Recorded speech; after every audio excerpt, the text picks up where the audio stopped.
Power in confession. हमारे जो हम दिन प्रतिदिन बोलते हैं, कन्फेस करते हैं, अपने मुख से कहते हैं, उसका एक बहुत बड़ा रोल है हमारे लाइफ में। हालेलुया। तो आज हम देखेंगे कि कुछ ऐसी चीज़ें, कई बार हम अपनी ज़िंदगी में चलते हुए कई बार हम फ्रस्ट्रेट हो जाते हैं और हम कई बार गुस्से में आ जाते हैं और in the heat of that moment हम कई बार गलत शब्दों का रॉन्ग कन्फेशन करते हैं, गलत शब्दों का इस्तेमाल करते हैं। यहाँ तक कि हम अपने बच्चों को भी कई बार बहुत कर्ज देते हैं या हम अपने बच्चों को कई बार बहुत सारी नेगेटिव बातें बोलते हैं। लेकिन आज हम वचन से कुछ बातों को देखेंगे कि हमें अपने बच्चों को क्या नहीं बोलना चाहिए, क्योंकि क्या बोलना चाहिए कई बार हमें पता होता है कि हमें क्या बोलना चाहिए, पर कई बार हमें ये नहीं पता होता है कि क्या नहीं बोलना चाहिए। तो आज हम वचन के द्वारा देखेंगे। मैं जानती हूँ इस बातों में हम सब कहीं ना कहीं कमज़ोर हैं, हम वीक हैं, हमसे शायद प्रैक्टिकली या वास्तविकता से पाप नहीं होता होगा, पर मैं ये डेफिनेटली बोल सकती हूँ कि हमारे मुख के द्वारा हम अपने पूरे दिन में अपने मुख के द्वारा बहुत सारी गलतियां करते हैं, बहुत सारा पाप करते हैं। और जैसे कि हम याकूब में भी पढ़ते हैं, याकूब 3:5 में हम पढ़ते हैं, क्या लिखा है, वैसे ही जीभ भी एक छोटा सा अंग है। और जीभ क्या है? एक छोटा सा अंग है। याकूब 3:5, वह बड़ी बड़ी डींगे मारती है। इसी जीभ से हम बड़ी बड़ी बातें करते हैं, हम बड़े बड़े प्रोमिसेस करते हैं, हम बड़ी बड़ी डींगे मारते हैं, बड़ी बड़ी बातें करते हैं। देखो थोड़ी सी आग से कितने बड़े वन में आग लग जाती है। हालेलुया। एक हमारी छोटी सी गलती जो हम अपने मुख से करते हैं, अपने जुबान से करते हैं, उसके द्वारा एक बड़ा झगड़ा हम देखते हैं कि एक छोटी सी आग पूरे वन को जला देती है।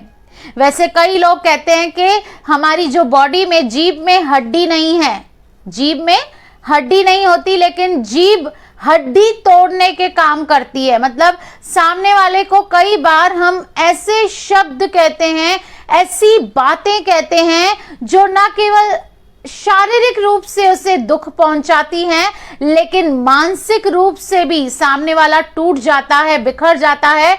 और कई बार ऐसी बातें उनके दिल में आ जाती हैं जो उनके प्राण को और उनके जो स्पिरिट को है वो अंदर से जख्मी कर देती है। और एक बार शारीरिक आपका जो जख्म है वो जल्दी ठीक हो जाता है या हफ्ते 10-15 दिन में ठीक हो जाता है, लेकिन कई ऐसे जख्म होते हैं जो हमारी आत्मा में रहते हैं, हमारे प्राणों में रहते हैं, जो कई सालों तक हील नहीं हो पाते हैं। और उन चीज़ों के कारण हम कहीं ना कहीं अपने लाइफ में बहुत सारी चीज़ें रुकी हुई देखते हैं, बहुत सारी प्रार्थनाएं शायद हमारी रुकी हुई हैं, क्योंकि कहीं ना कहीं हमने अपनी इस जीभ को कंट्रोल नहीं किया है। और इस जीभ के द्वारा कहीं ना कहीं हम अपने ही विरुद्ध, अपनों के ही विरुद्ध, अपने स्पेशली बच्चों के विरुद्ध हम कई बार ऐसी नेगेटिव कन्फेशन करते हैं, ऐसी बुरी बुरी बातें कहते हैं, कर्ज करते हैं, जिनके द्वारा हम अपने बच्चों को श्रापित होते हुए देखते हैं। अपने बच्चों को हम देखते हैं कि हमारे बच्चे शायद कामयाब नहीं हैं, शायद वो जो जिस काम में हाथ डालते हैं वो सफल नहीं होते हैं। वो कई बार इस कारण होता है क्योंकि हमने कहीं ना कहीं उनको कुछ ना कुछ उनके बारे में नेगेटिव कहा होता है या उनको कर्ज किया होता है। कभी गुस्से में आकर, कभी अपना आपा खोकर हम कई बार ऐसी बातें कहते हैं। शायद हम दिल से वैसे मीन नहीं करते, लेकिन कई बार the heat of the moment हो जाता है और उन चीजों का प्रभाव हम अपने बच्चों के जीवन में होते हुए देखते हैं। हालेलुया। लेकिन प्रभु के पवित्र आत्मा का जो फल है वो है संयम, यानी कि सेल्फ कंट्रोल। आज हमें उस सेल्फ कंट्रोल को, स्पेशली अपने जीभ के विषय में, हमें उस सेल्फ कंट्रोल को, उस संयम को इस्तेमाल करना है। और देखिए यहाँ पर आगे क्या लिखा है, जीभ भी एक आग है, जीभ हमारे अंगों में अधर्म का एक लोक है। कहता है जो जीभ है वो हमारे पूरी बॉडी में एक अधर्म का लोक है। मतलब सबसे ज्यादा अगर जो हम पाप मसीह जो करते हैं वो प्रैक्टिकली नहीं करते, लेकिन अपने कन्फेशन के द्वारा, अपनी जीभ के द्वारा हम बहुत सारे अपराध, अधर्म, गुनाह, पाप करते रहते हैं। कहता है कि ये एक अधर्म का लोक है और सारी देह पर कलंक लगाती है और जीवन गति में आग लगा देती है और नरक कुंड की आग से जलती रहती है। क्योंकि प्रभु यीशु मसीह ने कहा कि न्याय के दिन हर एक निकम्मी बात जो आपने और मैंने अपने मुंह से निकाली है, उन सारी चीजों का आपको और मुझे लेखा देना होगा, न्याय देना होगा। हो सकता है आप और मैं मूर्ति पूजा नहीं करते, व्यभिचार नहीं करते, बहुत बड़े बड़े पाप, चोरी नहीं करते, हत्या नहीं करते, लेकिन अपने इन वर्ड्स के द्वारा कई बार हम लोगों की हत्या करते हैं। हम इन वर्ड्स के द्वारा किसी को बना सकते हैं और इसी शब्दों के द्वारा हम पूर्ण रीति से किसी को बर्बाद भी कर सकते हैं। इन शब्दों में बहुत ताकत है। हमारी जीव में जीवन और मृत्यु है। और यही याकूब आगे चल के कहता है कि जो अच्छे दिन देखना चाहता है वो अपनी जीभ पर कंट्रोल करना सीखे। अगर आप अपने लाइफ में अच्छाई देखना चाहते हैं, भलाई देखना चाहते हैं, तो आपको और मुझे अपनी जीभ पर कंट्रोल करना बहुत जरूरी है। हालेलुया।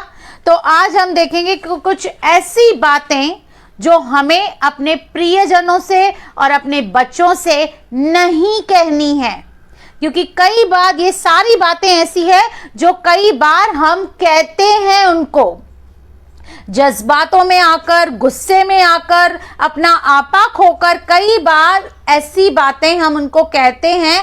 लेकिन आज हम वचन के द्वारा देखेंगे कि हमको वो बातें उनको नहीं कहनी है। वो क्या क्या बातें हैं, हम थोड़ी सी बातों को आज देखेंगे।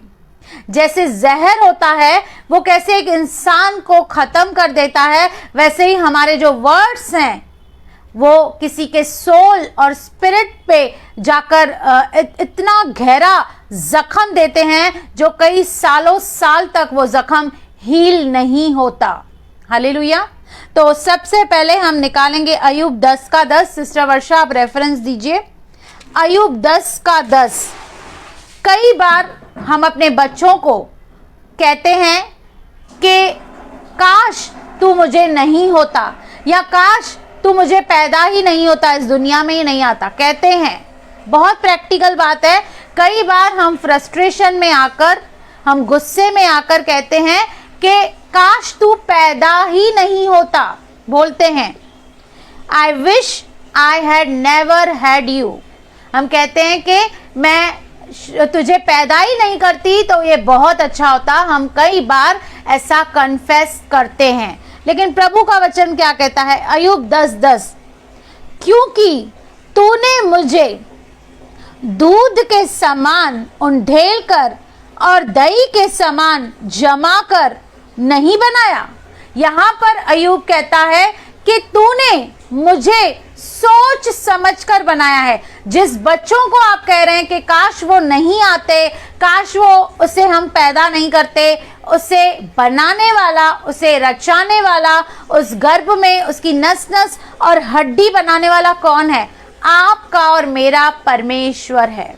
और जब हम ऐसे अपने बच्चों को कहते हैं तो हम इनडायरेक्टली परमेश्वर के ऊपर एक क्वेश्चन मार्क डालते हैं, एक प्रश्न चिन्ह डालते हैं कि प्रभु तूने जो किया है वो गलत किया है।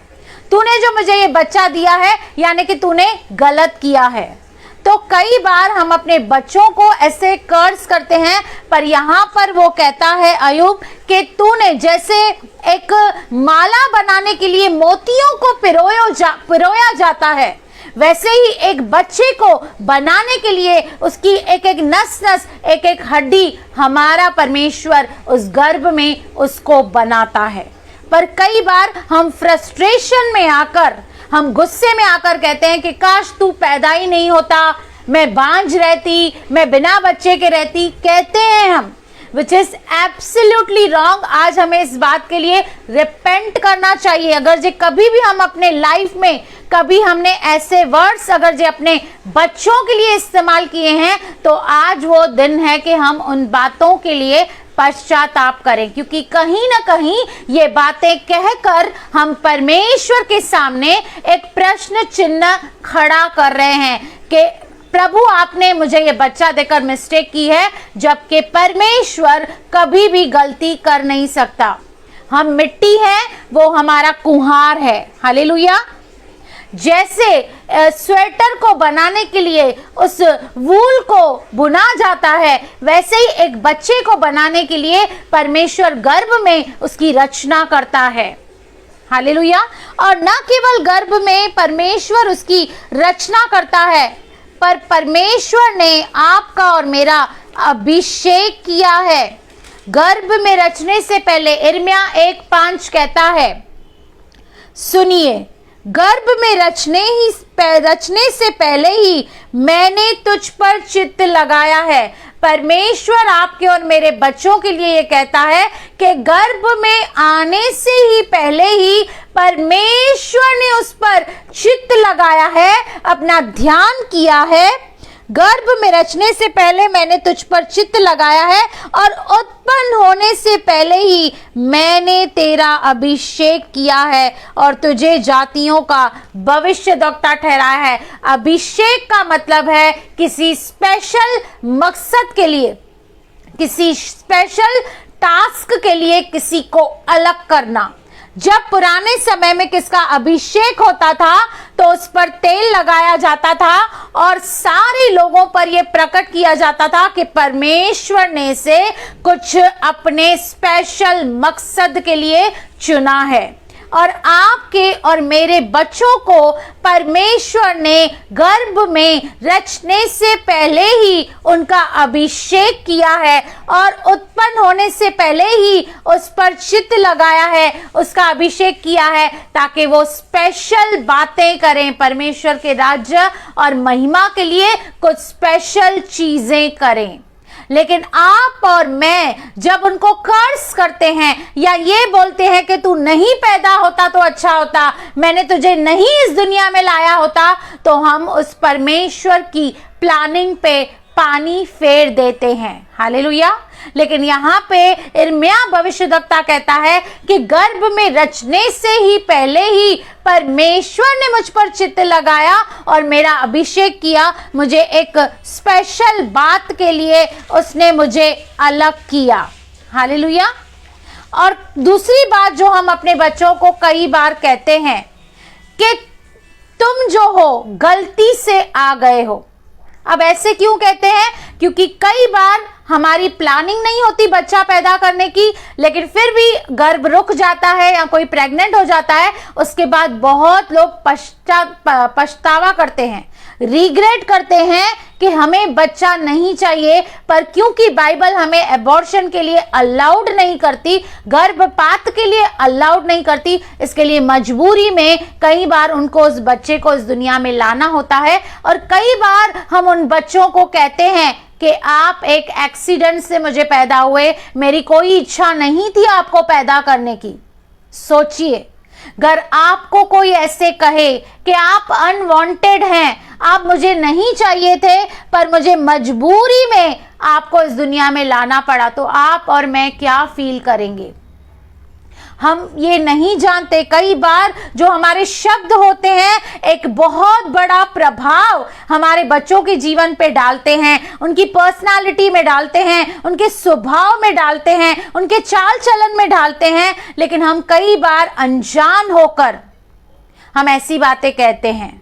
मैं आपको बताना चाहती हूं, अगर जे आपको बच्चा नहीं चाहिए तो उस हिसाब से आप प्लानिंग कीजिए। ऐसे नहीं सोचिए कि मुझे बच्चा, आप बोलेंगे मुझे बच्चा नहीं चाहिए और आप केयरफुल भी नहीं रहेंगे, उसके बाद आपको प्रेगनेंसी हो जाएगी, आप बच्चा पैदा करेंगे और फिर अफसोस करें कि मुझे क्यों बच्चा हुआ। आपके इस निर्णय में आपके बच्चे की कोई गलती नहीं है। इसलिए आप और मैं, कोई भी इस दुनिया में बाय एक्सीडेंट नहीं आया। परमेश्वर हमें यूं ही नहीं लेकर आया है। परमेश्वर को ये पता था कि आप और मैं इस दुनिया में आने के बाद कितनी गलतियां करेंगे, कितने गुनाह करेंगे, कितने पाप करेंगे। फिर भी परमेश्वर ने क्या किया? हमें गर्भ में मार नहीं डाला, लेकिन इस दुनिया में वो लेकर आया एक स्पेशल मकसद से। जैसे एक गीत भी है, कहता है, अपने हाथों से बनाया है मुझे मेरे खुदा ने, अपनी सूरत में बनाया है मुझे मेरे खुदा ने। कितनी रहमत, कितनी चाहत, कैसी है उसकी मोहब्बत, अपने हाथों से बनाया है मुझे मेरे खुदा ने। और आप भजन संहिता 139 घर में पढ़ना, मेरा तो फेवरेट है वो। वहां पर आपको ये देखने मिलेगा कि कैसे परमेश्वर ने अद्भुत योजना से, अद्भुत युक्ति से कैसे आपको उस गर्भ में लेकर आया है, कैसे उसने एक एक हड्डी, एक एक नस नस को आपकी बनाया है, कैसे वो हर एक आपके चाल चलन को जानता है, कैसे आपके वो विचारों को जान लेता है। कुछ भी, जो भी यहाँ पर हम आए हैं बाय एक्सीडेंट नहीं आए हैं, नहीं हमारे जो बच्चे हैं वो बाय एक्सीडेंट आए हैं। क्योंकि कई बार मैंने देखा कि जो लोग बच्चों की चाहत रखते हैं, जिनके पास बच्चे नहीं होते, आप उनसे जाके पूछ लीजिए बच्चे ना होने का गम कितना बड़ा होता है। हम हन्ना को देखते हैं बाइबल में, जब उसको बच्चे नहीं थे तो कैसे लोग उसे चिढ़ाते थे, कैसे उसे बहुत सारे तानों का सामना करना पड़ता था, लेकिन जिनको होते हैं उनको कदर नहीं होती है। और कई बार तो वो कहते हैं कि मुझे तो ये बच्चा चाहिए ही नहीं था, मैंने क्यों उसे पैदा किया। तो मैं आपको बताना चाहती हूँ कि आप और मैं एक्सीडेंटली यहाँ पर नहीं आए हैं। आप और मैं परमेश्वर की प्लानिंग के द्वारा हम अपने अपने माता के गर्भ में रचे गए। प्रभु को ये पता था कि मैं प्रभु के लिए क्या करने वाली हूँ। प्रभु को ये मालूम है कि आप प्रभु के लिए क्या करने वाले हैं। हम पढ़ते हैं भजन संहिता 139 का 15। जब मैं गुप्त में बनाया जाता और पृथ्वी के नीचे स्थानों में रचा जाता था, तब मेरी हड्डियां तुझसे छिपी न थी। हालेलुया। परमेश्वर ने हर एक आपकी हड्डियों को, नसों को, सारे आपके ढांचे को परमेश्वर ने उस गर्भ में बनाया है। चाहे आज सोनोग्राफी बहुत सारी चीजें पता कर सकती है, लेकिन फिर भी आज जो साइंटिस्ट हैं, जो डॉक्टर हैं, वो एक बड़े कंफ्यूजन में हैं। आज तक कोई भी नहीं जान पाया है कि ये गर्भ में कैसे बच्चा बड़ा होता है, कैसे वो पानी में रहता है। उस गर्भ में ना तो कभी उसे सर्दी होती है, ना खांसी होती है, पर जैसे ही वो गर्भ के बाहर आता है उसको कभी बुखार होता है, कभी सर्दी होती है, कभी खांसी होती है। जबकि 9 ही महीने में वो एक गुब्बारे के अंदर एक पानी में रहता है, पर फिर भी न तो कभी उसे सर्दी होती है, न तो कभी खांसी होती है। कैसा मेरा परमेश्वर उस गर्भ में उस बच्चे को संभालता है, उसका पालन पोषण करता है, उसकी रक्षा सुरक्षा करता है। और कई बार हम अपने बच्चों को कहते हैं, अरे मुझे तो तुझे लाना ही नहीं था, तू बाय एक्सीडेंट आ गया है। और ये सारी बातें उनके मन में एक बहुत बड़ा प्रभाव लाती है। उनको लगता है वो अनवांटेड हैं, वो अनलव्ड हैं, उनसे कोई प्यार नहीं करता, वो अनवांटेड जबरदस्ती अपने माँ बाप के जीवन में आ गए हैं। तो अगर जे आपने कभी ऐसी गलती की है तो आज अपने बच्चों को गले लगाइए और उन्हें परमेश्वर का प्यार दीजिए और कहिए कि बेटा मैं तुझसे बहुत प्यार करता हूँ, प्यार करती हूँ, क्योंकि बाय एक्सीडेंट कुछ भी नहीं हुआ। आपके बच्चे परमेश्वर की स्पेशल प्लानिंग के तहत इस दुनिया में आए हैं। कुछ भी इस दुनिया में यूं ही नहीं होता। हालेलुया। पर कई बार हम अपने बच्चों को ये दिखाना चाहते हैं, ये जताना चाहते हैं, या शायद हमें वो बच्चा नहीं चाहिए होगा, शायद हमें जबरदस्ती पैदा किया होगा वो बच्चा, लेकिन आपको और मुझे ये बोलने का, ये कहने का हक नहीं है। और यशाया 49 का 5 कहता है, अब यहोवा जिसने मुझे जन्म ही से इसलिए रचा कि मैं उसका दास होकर याकूब को उसकी ओर लौटा ले आऊं, अर्थात इज़राइल को उसके पास इकट्ठा करूं, क्योंकि यहोवा की दृष्टि में मैं आदर योग्य और मेरा परमेश्वर मेरा बल है। शायद आपकी वैल्यू कोई नहीं कर रहा है, शायद आपसे कोई भी नहीं प्यार कर रहा है, लेकिन परमेश्वर की नजर में आप और मैं बहुमूल्य हैं। परमेश्वर की नजर में आपके और हमारे बच्चे बहुमूल्य हैं। इसलिए हमें भी उनकी वैल्यू करनी चाहिए, हमें भी उनसे प्यार करना चाहिए, उनको अप्रिशिएट करना चाहिए। जब वो अच्छा करते हैं तब हमें उनकी सराहना करनी है, उनकी प्रशंसा करनी है, उन्हें एनकरेज करना है प्रभु की बातों के लिए। हम कितनी बार पढ़ाई में उनको एनकरेज करते हैं, डंडा लेकर बैठते हैं कि पढ़ाई पूरी होनी चाहिए, एग्जाम में मार्क्स अच्छे आने चाहिए, पर क्या कभी हमने छड़ी उठाई कि बेटा तुम बाइबल पढ़ रहे हो कि नहीं, प्रार्थना कर रहे हो कि नहीं, क्या तुम आत्मिक रीति से बढ़ रहे हो कि नहीं? नहीं, हम अपने बच्चों को संसारिक रीति से बढ़ा रहे हैं, लेकिन आपको और मुझे उन्हें परमेश्वर की आज्ञाओं पर चलना सिखाना है, परमेश्वर का भय उनके अंदर डालना है, क्योंकि आप और मैं 24/7 उनके साथ नहीं रह सकते हैं। हमारे बच्चे बहुत सारी संसारिक चीजों के आगे एक्सपोज्ड हैं। आज वो ऑनलाइन पढ़ाई करते हैं, शायद वो जब नीचे जाते हैं, ट्यूशन जाते हैं, बहुत सारे अनबिलीवर उनके फ्रेंड्स हैं और वो बहुत सारी परीक्षाओं में पढ़ सकते हैं। तो आपको और मुझे उन्हें प्रभु के लहू में कवर करना है, आपको और मुझे उन्हें एनकरेज करना है प्रभु की बातों के लिए, दुनिया की बातों के लिए नहीं, संसार की बातों के लिए नहीं। हाँ, पढ़ाई उनको करनी है, अच्छे नंबर लाने हैं, लेकिन इसका मतलब ये नहीं है कि सारा फोकस हम पढ़ाई पे डाल दें और आत्मिक बातों में हम उनको एनकरेज नहीं करें। परमेश्वर का भय हमें उनके अंदर डेवलप करना है। हालेलुया।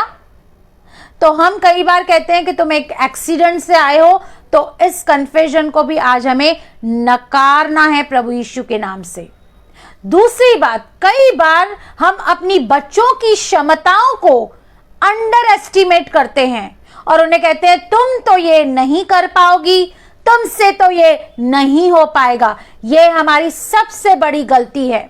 हम कई बार अपने बच्चों को नजरअंदाज करते हैं, उनके अंदर जो टैलेंट है, उनके अंदर जो क्वालिटीज हैं, जो इनबिल्ट परमेश्वर ने उनको तोड़े दिए हैं, हम कई बार उन चीजों को नजरअंदाज करते हैं और उन्हें कहते हैं अगर जे वो कुछ अच्छा करना चाहते हैं, कुछ बड़ा करना चाहते हैं, तो कई बार आप और मैं उसे एनकरेज नहीं करके उसे डिस्करेज करते हैं और उससे कहते हैं कि तुम ये नहीं कर पाओगी, तुमसे तो ये नहीं हो पाएगा।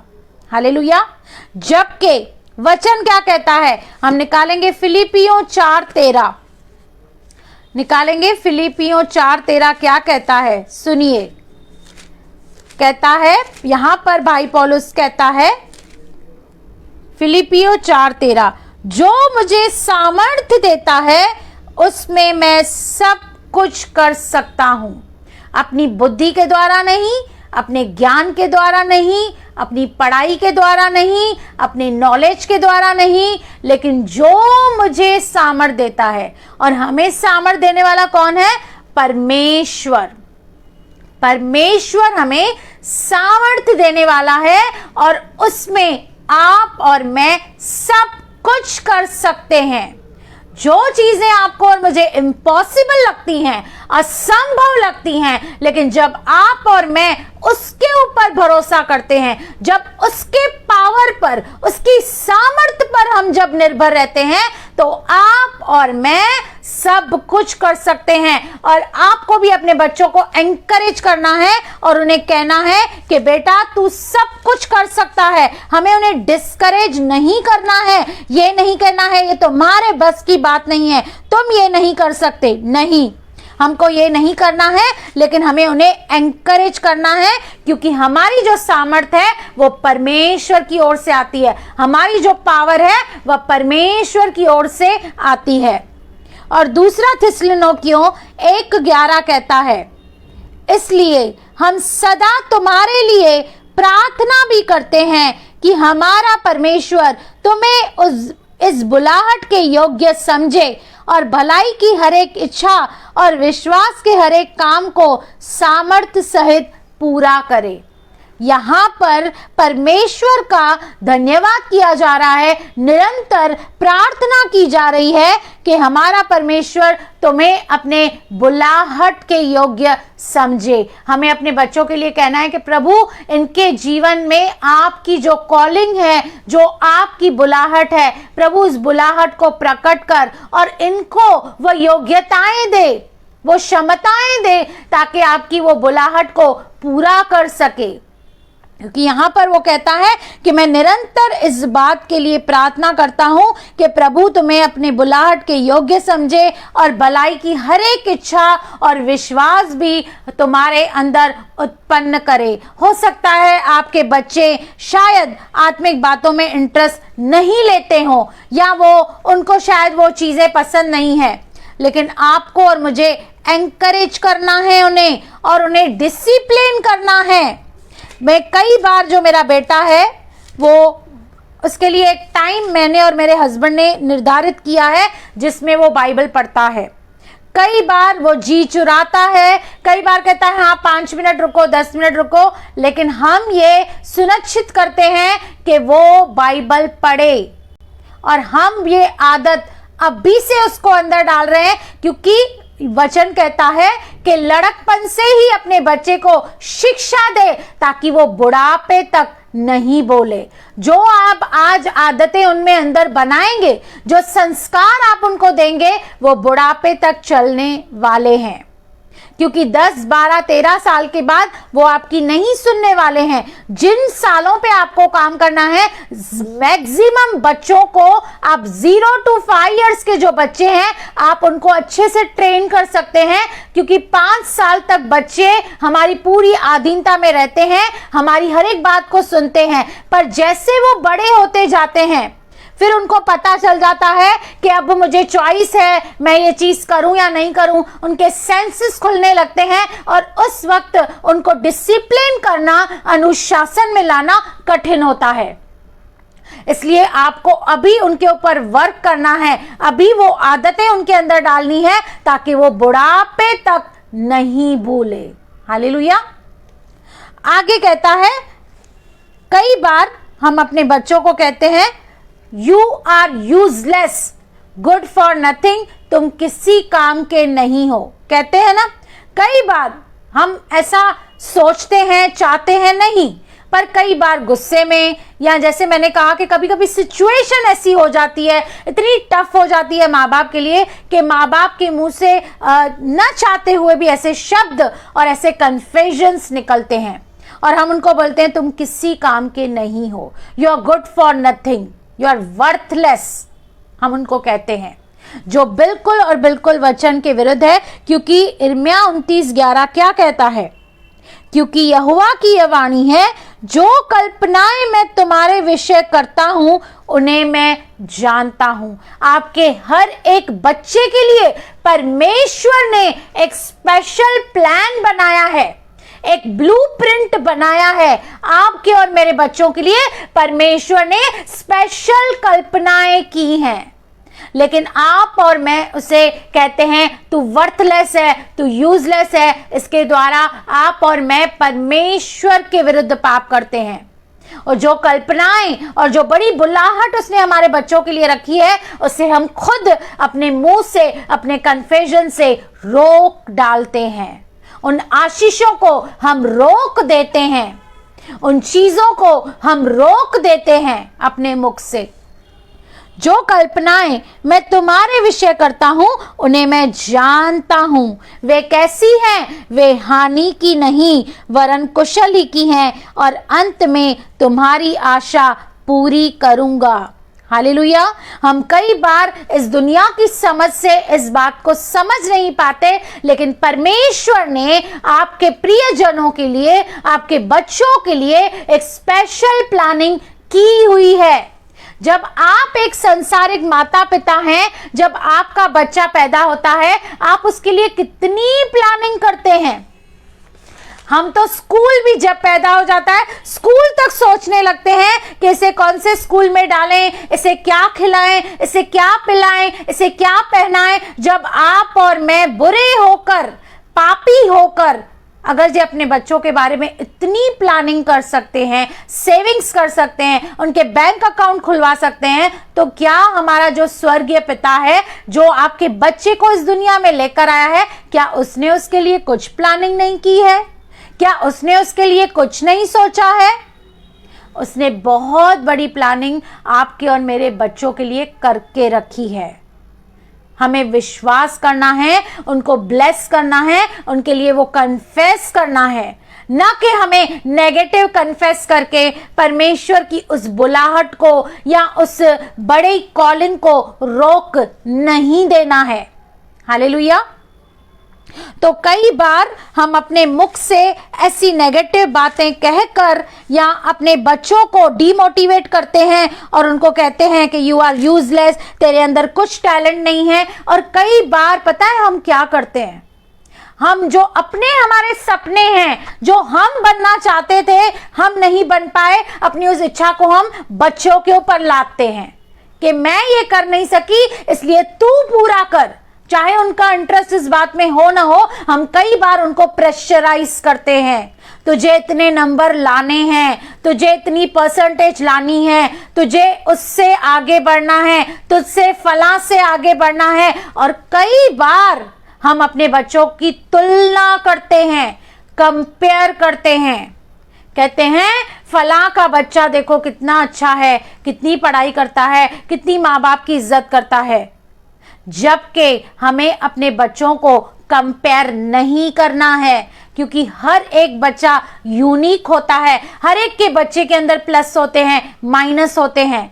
हमें उनको कंपेयर नहीं करना है, क्योंकि जब हम उनकी तुलना करते हैं, जब हमें उनकी कंपेयर करते हैं, तो हम उनको ये दिखाते हैं कि तुम नीचे हो और सामने ऊपर है। और कहीं ना कहीं उनका जो वो कॉन्फिडेंस है वो शैटर्ड हो जाता है। कहीं ना कहीं वो उनका आत्मविश्वास वो खो देते हैं और उनके अंदर एक कंडेमनेशन की भावना, एक हीन भावना पैदा हो जाती है कि मैं अच्छा नहीं हूं, मुझसे मम्मी पापा प्यार नहीं करते, मेरे मम्मी पापा मुझे लाइक नहीं करते। और वो बच्चा क्या करता है, वो बच्चा अक्सर बाहर जाके प्यार की तलाश करता है। और कई बार उस प्यार की तलाश करते वक्त वो गलत हाथों में पड़ जाता है, गलत संगति में पड़ जाता है। इसलिए आपको अपने बच्चे को कंपेयर नहीं करना है। सोचिए, आपको और मुझे कोई कंपेयर करे, मुझे कोई कहे कि सिस्टर आप अच्छा नहीं बोलती हो, वो सिस्टर आपसे अच्छा बोलती है, किसी को भी कंपैरिजन अच्छा नहीं लगता है, क्योंकि आप और मैं, हम सब यूनिक हैं। हो सकता है आप कुछ बातों में मुझसे आगे हो सकता है मैं कुछ बातों में आपसे आगे हूं। परमेश्वर ने सबके अंदर कमियां भी दी हैं, सबके अंदर प्लस पॉइंट्स भी दी हैं। और हम कंपेयर करके अपने बच्चों को जीत नहीं पाएंगे, पर जैसे वो हैं हमें उनको वैसे एक्सेप्ट करना होगा, हमें उनको वैसे लेना होगा और उनके लिए प्रार्थना करनी होगी कि जो चीजें आप और मैं नहीं चेंज करते, नहीं कर सकते, या उनको आत्मिक बातों में आप और मैं इंटरेस्ट पैदा नहीं कर सकते, लेकिन जब हम उनके लिए निरंतर दुआएं करेंगे, प्रार्थनाएं करेंगे, परमेश्वर उनके जीवन में कार्य करेगा। हालेलुया। परमेश्वर उस कठोर उनके हृदय को निकालकर अपना मांस और लहू का हृदय उनके अंदर देगा। वो प्यार उनके अंदर एक ना एक दिन डेवलप हो जाएगा। लेकिन आप और मैं उन्हें प्रेशराइज करके, जबरदस्ती करके आप और मैं उन्हें जीत नहीं सकते। क्या परमेश्वर ने कभी हम पर जबरदस्ती की है? नहीं। परमेश्वर ने हमें सुइच्छा दी है। हम अपनी मर्जी से परमेश्वर के पास आए, अपनी मर्जी से प्रार्थना करते हैं, अपनी मर्जी से वचन पढ़ते हैं, अपनी मर्जी से सेवा करते हैं। तो ठीक इसी रीति से भी हमें अपने बच्चों के साथ भी व्यवहार करना चाहिए। और यशाया 49 का 4 देखिए क्या कहता है। तब मैंने कहा, मैंने तो व्यर्थ परिश्रम किया, मैंने तो व्यर्थ ही अपना बल खो दिया, तो भी मैं निश्चय मेरा न्याय यहोवा के पास है और मेरे परिश्रम का फल मेरे परमेश्वर के हाथ में है। आप जो भी परिश्रम प्रभु के लिए कर रहे हैं वो व्यर्थ नहीं जाने वाला, वो वेस्ट नहीं जाने वाला, लेकिन परमेश्वर न्यायी है, आपको उन बातों का प्रतिफल जरूर देगा। हालेलुया। इसलिए हमें उनको ये नहीं कहना है you are useless, you are worthless, you are good for nothing, तो किसी काम का नहीं है, नहीं। हालेलुया। और दूसरी बात, हम कई बार जब हमारे पास बच्चे आते हैं, हमारे पास कुछ सवाल लेकर आते हैं या उनको कुछ शेयर करना होता है, तो हम बोलते हैं आई एम टू बिजी, मेरे पास टाइम नहीं है। हालेलुया। बहुत सारे लोगों को लगता है कि वो अपने बच्चों को समय नहीं देंगे तो चलेगा, वो उनको बड़े बड़े अच्छे महंगे खिलौने देंगे तो चलेगा, पर आपके बच्चों को आपका समय चाहिए, आपका स्पर्श चाहिए, आपका टच चाहिए। उन्हें आपके पैसे नहीं चाहिए, उनको गिफ्ट्स नहीं चाहिए, उनको आप चाहिए।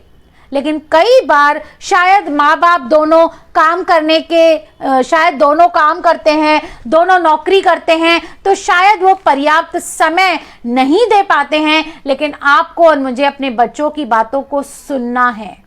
आपको लगेगा ये क्या है, ये बचकानी हरकतें कौन सुनेगा, लेकिन आपको और मुझे सुनना है, समय निकालना है, उनको भी अपने हृदय की बातों को रखने देना है। उनके साथ एक दोस्ती कायम कीजिए, एक फ्रेंडशिप कायम कीजिए, ताकि बेझिझक जो आपका बच्चा है वो आपको आकर कुछ भी शेयर करे, अपनी हर एक दुविधा को, अपनी हर एक कंफ्यूजन को आपके साथ आके खुले रीति से शेयर करे।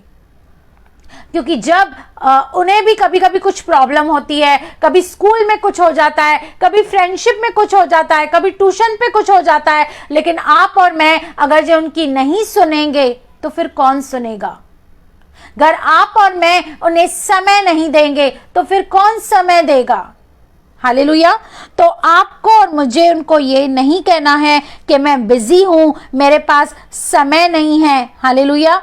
वो कोई बर्डन नहीं है, हमारे बच्चे हमारे ऊपर बर्डन नहीं है, कोई पेनल्टी नहीं है, हमारे अपने हैं, हमारा अंश है, हमारी छवि है। वो हमें उनकी बातों को सुनना चाहिए कि वो क्या कहना चाहते हैं। हो सकता है वो किन बातों में स्ट्रगल करते हों, किसी पाप में वो स्ट्रगल कर रहे हों, उससे बाहर निकलना चाहते हों, नहीं निकल पाते हों। इसलिए आपको और मुझे अपने बच्चों को समय देना है।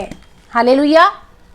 अपने बिजी शेड्यूल से समय निकालिए, एक फ्रेंडशिप बनाइए, अपने बच्चों से बात कीजिए, उनकी पढ़ाई में इंटरेस्ट लीजिए, उनकी हर एक हॉबी में आपको और मुझे इंटरेस्ट लेना है।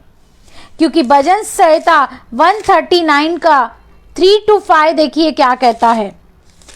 भजन संहिता 139 का 3 to 5, मेरे चलने और लेटने की तू भली बाती छानबीन करता है। हमारे पास अपने बच्चों के लिए समय नहीं है, लेकिन परमेश्वर निरंतर हम में देख रहा है और हमारी हर एक बात का ब्यौरा उसके पास है। वो हमारे लेटने को, उठने को भली बाती छानबीन करता है। हालेलुया। और मेरे पूरे चाल चलन का भेद जानता है। क्या आप अपने बच्चों का भेद जानते हैं? क्या आप जानते हैं बाहर वो क्या कर रहे हैं, किससे मिल रहे हैं, किसके साथ हैंग आउट कर रहे हैं, किसके साथ फोन पे बात कर रहे हैं, किसको मैसेज कर रहे हैं, किसके साथ चैट कर रहे हैं? लेकिन परमेश्वर आप में और मुझ में इतना इंटरेस्टेड है, उसको आपकी छोटी छोटी डिटेल है।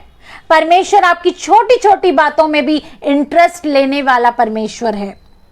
तूने मुझे आगे पीछे घेर रखा है और अपना हाथ मुझ पर रखे रहता है।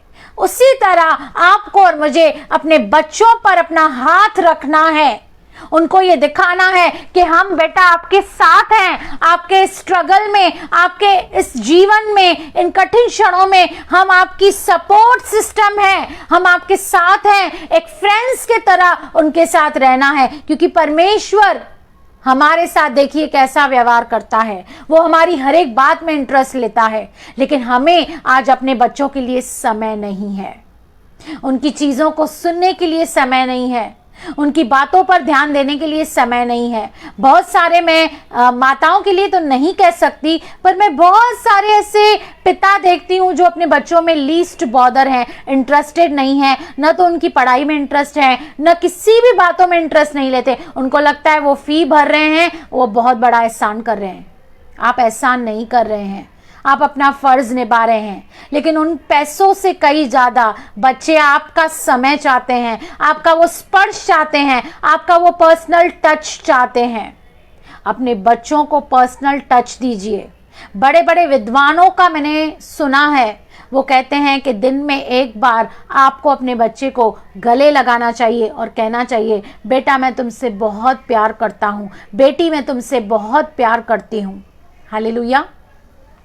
आगे देखिए, हम 3 to 5 कंप्लीट करेंगे। तूने मुझे आगे पीछे घेर रखा है और अपना हाथ मुझ पर रखे रहता है। हालेलुया। और कई बार हम अपने बच्चों को बॉडी शेमिंग करते हैं। हम कहते हैं तू काला है, तू गोरा नहीं है, तू अच्छा नहीं है, तू बहुत पतला है। हम कई बार करते हैं। जब दूसरों के बच्चे देखते हैं खूबसूरत हैं, या किसी के जो बच्चे हैं हैंडसम हैं, अच्छे दिखते हैं, तो हम कई बार अपने बच्चों को डीमोटिवेट करते हैं और उनको बॉडी शेमिंग करते हैं और कहते हैं कि बेटा तुम अच्छे नहीं हो, तुम्हारे बाल अच्छे नहीं हैं, तुम्हारा कलर अच्छा नहीं है, तुम्हारी पर्सनालिटी अच्छी नहीं है। हम खुद अपने बच्चों को डीमोटिवेट करते हैं, जबकि आपको और मुझे अपने बच्चों को डीमोटिवेट नहीं करना है, मोटिवेट करना है। क्योंकि आपके और मेरे बच्चे जैसे भी हैं वह परमेश्वर के स्वरूप और समानता में बनाए गए हैं। हालेलुया। हो सकता है बाहरी सुंदरता या बाहर से वो खूबसूरत ना हो, लेकिन परमेश्वर ने उनको जैसे भी बनाया है वो अपनी जगह पर बिल्कुल परफेक्ट और परिपूर्ण बनाया है। हम निकालेंगे नीति वचन 16 का 24 वचन। मन भावने वचन मधु भरे छत्ते के समान प्राणों को मीठे लगते और हड्डियों को हरी भरी करते हैं। वो कहता है कि जब आप अच्छा बोलते हो, जब आप पॉजिटिव बोलते हो अपने बच्चों को, तो उनके प्राणों में खुशी आती है, उनकी हड्डियां हुष्ट पुष्ट हो जाती हैं। हालेलुया। और 17 का 22 वचन, नीति वचन 17 का 22 देखिए क्या कहता है। मन का आनंद अच्छी औषधि है, परंतु मन के टूटने से हड्डियां सूख जाती हैं।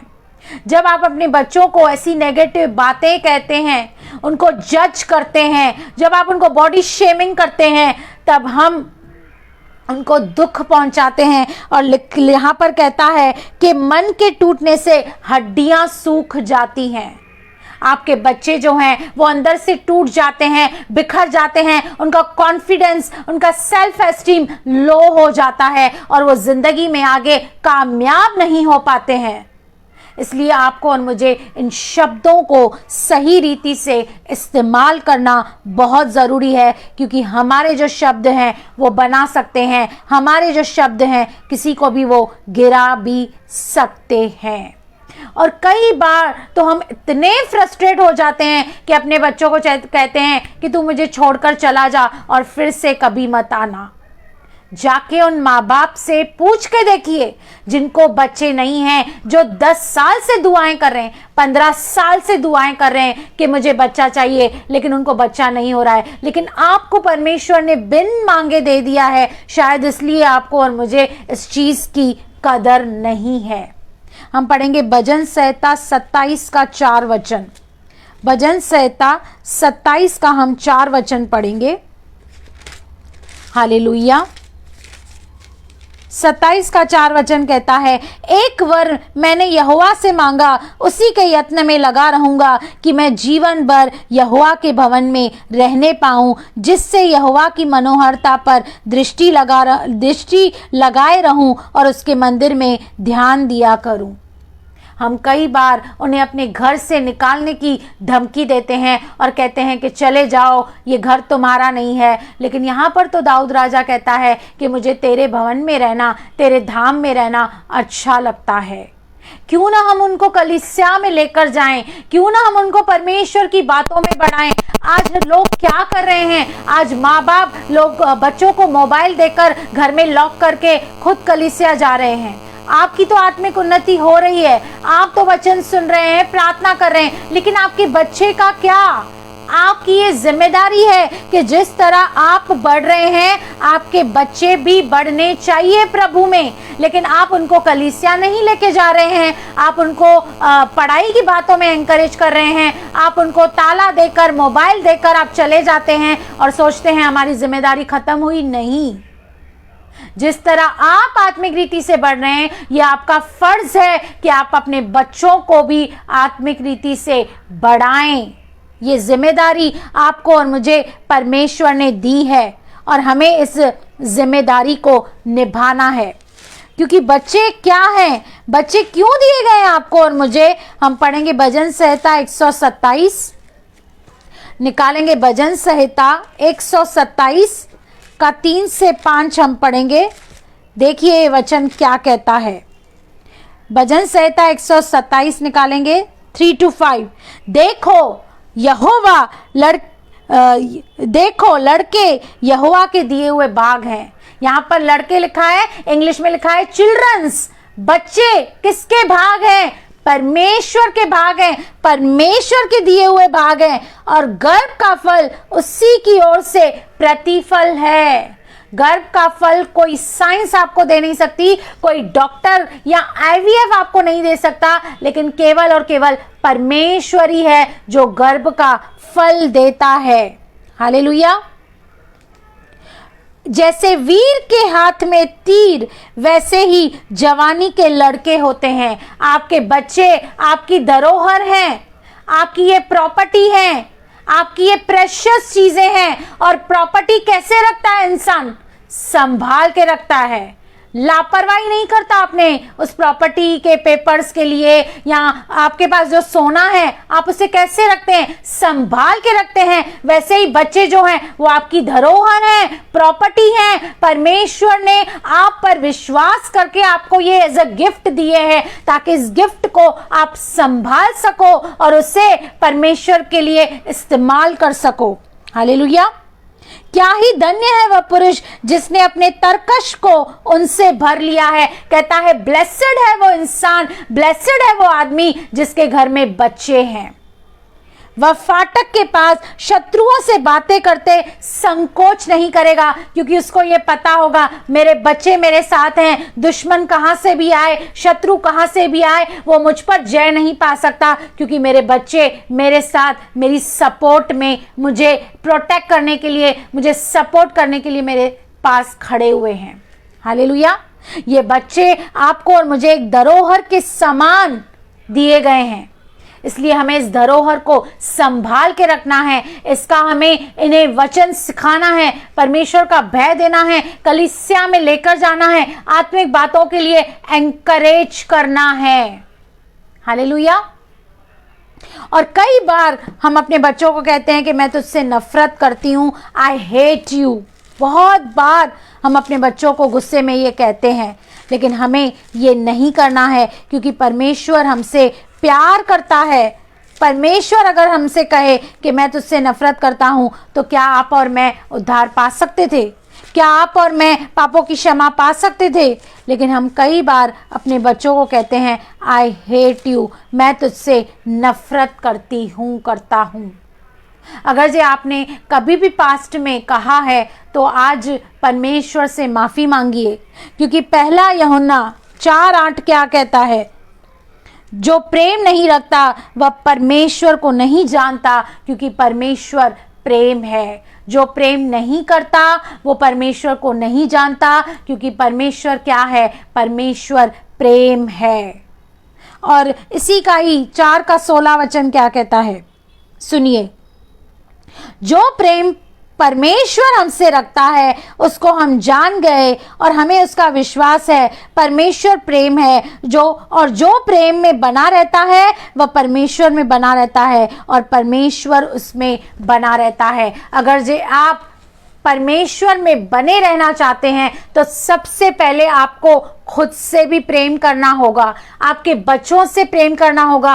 कई बार हम खुद से ही नफरत करते हैं, खुद से प्यार नहीं करते। परमेश्वर तो हमसे बहुत प्यार करता है, लेकिन हम खुद अपने आप से प्यार नहीं करते और हम अपने बच्चों से भी नफरत करते हैं। जब वो हमारी आज्ञाओं का पालन नहीं करते, हम उनसे नफरत करते हैं। लेकिन परमेश्वर कह रहा है कि हमें इस प्रेम में बढ़ना है, हमें इस प्रेम को अपने अंदर स्थापित करना है और अपने बच्चों से प्यार करना है बिना किसी शर्त के।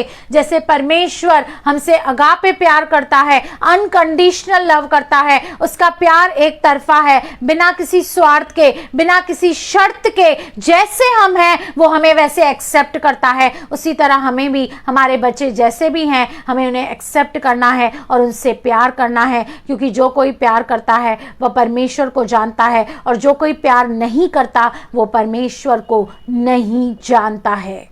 हालेलुया।